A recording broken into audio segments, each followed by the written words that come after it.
Hi everybody, this is Rose Sharon and I'm back again with another movie review.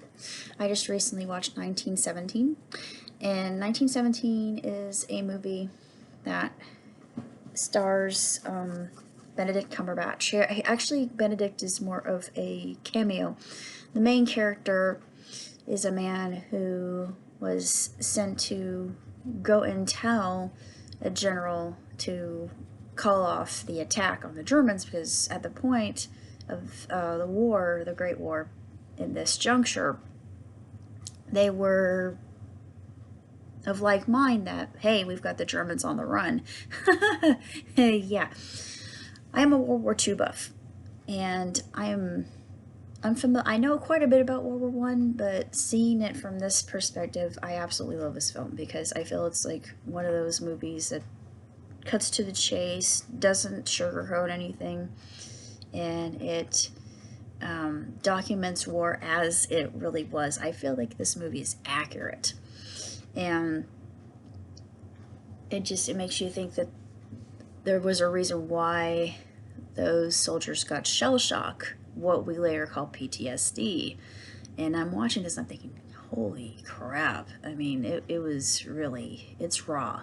It's raw, it's very gritty, but it's war, as war is meant to be seen. And I love war films. I'm not gonna lie. I'm thinking that this is going to be one of my ultimate favorites. And it's because I don't really see a lot of films documenting World War One, and this is the best that I've seen. The writer of the film, the director, had probably a great grandfather that was involved, because it's actually dedicated to him in the credits. I thought, oh well, that's neat.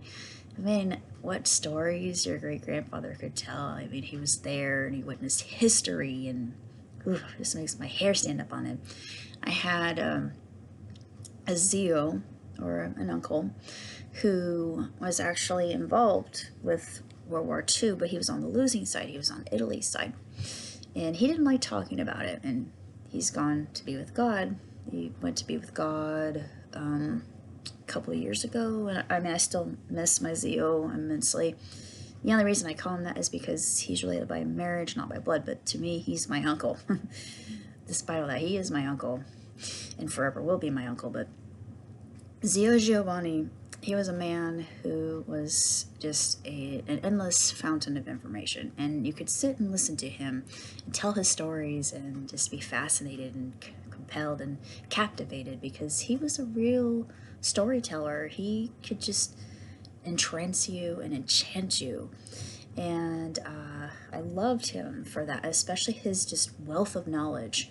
And he was a very wise man, and I loved to speak to him. He was my friend, and not only that, but he could cook. Oh my goodness, could he cook his food? Whoo, it was magnifique. It was just, as they say, magnifico in Italian. But he was there. He was at the petrol station where Clara Petacci and Benito Mussolini were hung. And the mob, you know what the mob did, but he told me the story, and I looked at him, I said, Zio, you were there.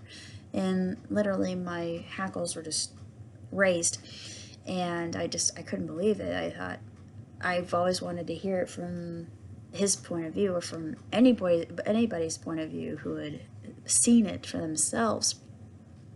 And I will never forget that. And to this day, I hold that memory very close to my heart. I have a lot of stories like that. That's one of them. The other one is my uncle, who was in both theaters of World War II, both Normandy and Okinawa. And he was a medic, so basically he was a sitting duck, sadly. And when I saw that movie, I thought, yeah, medics really were in the line of fire, because they were tending to the wounded, and they couldn't really shield themselves from whatever barrage of artillery was headed their way. They had to tend for those who were dying, and the battlefield was just, it was horrendous. And this movie really covers that extremely well. and I loved every second of it. It's just one of those films that you're glad if you were never in an army or in battle, but seeing those who were, you have more respect for veterans, and especially with what they saw. Yeah, it's understandable why they would be scarred for life and have to go through therapy and all that, but nonetheless, this movie deserves my highest accolade. I know why it got awarded as much as it did. It deserves all that. It's 5 stars, hands down, and 2 thumbs way up. It really depicts the atrocity of the Great War for what it was from the British side, and they didn't have the technology we have now. They were going on word of mouth alone, and that just makes you think, in this day and age, in this modern era, what advantage we have with our technology. But it's basically all I have to say about 1917. And if you haven't seen it, if you're a history buff, I would highly recommend it, because it's worth it. It's just phenomenally good. So, till next time, live on, prosper. Ciao, tutti.